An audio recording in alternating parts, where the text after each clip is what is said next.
Hi friends, എല്ലാവർക്കും നമസ്കാരം. ഇന്ന് ഞാനിവിടെ ഉണ്ടാക്കാൻ പോകുന്നത് കടുകിൻ്റെ ഇല കൊണ്ടുള്ള ഒരു സബ്ജിയാണ്. തണുപ്പ് സമയങ്ങളിൽ ശരീരത്തിന് ചൂട് തരുന്നതും അതുപോലെ തന്നെ ഇലവർഗമായതിനാൽ നമ്മളുടെ കുടലിനും സ്കിന്നിനും നമ്മളുടെ ശരീരത്തിന് ആരോഗ്യം തരുന്നതുമായ ഒരു ഹെൽത്തി ഫുഡാണ് ഈ കടുകിൻ്റെ ഇല. ഇതെല്ലാവരും ഒന്ന് ഉണ്ടാക്കി കഴിച്ചു നോക്കിയിട്ട് അഭിപ്രായം അറിയിക്കണം.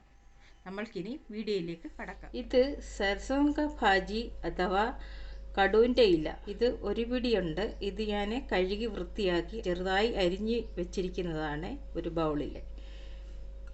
വെളുത്തുള്ളി ഒരു 5 പീസും ഇഞ്ചി ചെറിയൊരു പീസും ചതച്ച് വെച്ചിരിക്കുന്നതാണിത്. ഒരു 7 പച്ചമുളക് അരിഞ്ഞ് വെച്ചിരിക്കുന്നതാണിത്. 1 ടീസ്പൂൺ ജീരകം, 1/2 ടീസ്പൂൺ മഞ്ഞൾപ്പൊടി, 1 സവാള അരിഞ്ഞത്, 3 ചെറിയ തക്കാളിക്ക് അരിഞ്ഞു വെച്ചിരിക്കുന്നതാണിത്. ഇനി നമ്മൾക്ക് വീഡിയോയിലേക്ക് കടക്കാം. പാൻ ചൂടായി നമ്മൾക്ക് എണ്ണ ഒഴിച്ചു കൊടുക്കാം. റിഫൈൻഡ് ഓയിലാണ്. എല്ലാവരും ഇതിനകത്ത് കടുകെണ്ണയാണ് യൂസ് ചെയ്യാറ്. ചിലർക്ക് ഇത് കടുകെണ്ണ ഇഷ്ടപ്പെടാത്തവർ റിഫൈൻഡ് ഓയിലോ വെളിച്ചെണ്ണയോ ഒക്കെ ഉപയോഗിക്കും. നമുക്ക് കടുക് ഇട്ട് കൊടുക്കാം. നമുക്ക് ജീരകം ഇട്ട് കൊടുക്കാം. അതിനുശേഷം ഈ ചതച്ച് വെച്ചിരിക്കുന്ന വെളുത്തുള്ളിയും ഇഞ്ചിയും കൂടി ഇട്ട് കൊടുക്കാം. അരിഞ്ഞ് വെച്ചിരിക്കുന്ന ഉള്ളി കൂടി ഇട്ട് കൊടുക്കാം. പച്ചമുളക് കൂടി ഇട്ട് കൊടുക്കാം. ഇനി നമുക്ക് മഞ്ഞൾപ്പൊടി ഇട്ട് കൊടുക്കാം. ഈ ടൊമാറ്റോ കൂടി ഇട്ട് കൊടുക്കാം. ടൊമാറ്റോ നല്ലതായിട്ട് വഴറ്റണം. നമുക്കിനി ആവശ്യത്തിനുള്ള ഉപ്പ് ആഡ് ചെയ്ത് കൊടുക്കാം.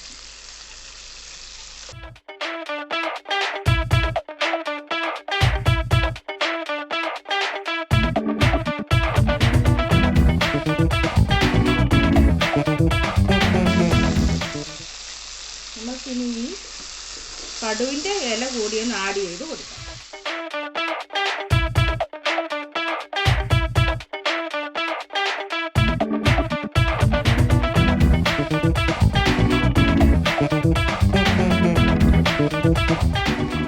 ഇത് നമ്മൾക്ക് ഫുൾ ഫ്ലെയിമിലൊന്ന് അടച്ചു വെച്ച് കൊടുക്കാം. ഇതിപ്പോൾ നമ്മൾ 2 മിനിറ്റ് നേരം ഫുൾ ഫ്ലെയിമിൽ അടച്ചു വെച്ചിരിക്കുകയാണ്. നമുക്കിപ്പോൾ ഒന്ന് നോക്കാം ഇങ്ങനെയായി. ഇപ്പോൾ എല്ലാം ആയിട്ടുണ്ട്.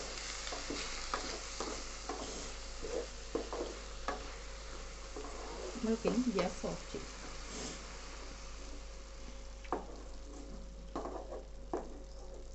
ഈ വീഡിയോ നിങ്ങൾക്ക് ഇഷ്ടമായെങ്കിൽ ലൈക്ക് ചെയ്യുക, കമൻറ്റ് ചെയ്യുക, ഷെയർ ചെയ്യുക. ഈ ചാനൽ നിങ്ങൾ ആദ്യമായി വരികയാണെങ്കിൽ ആ സബ്സ്ക്രൈബ് ബട്ടൺ അമർത്തിയേക്കണേ.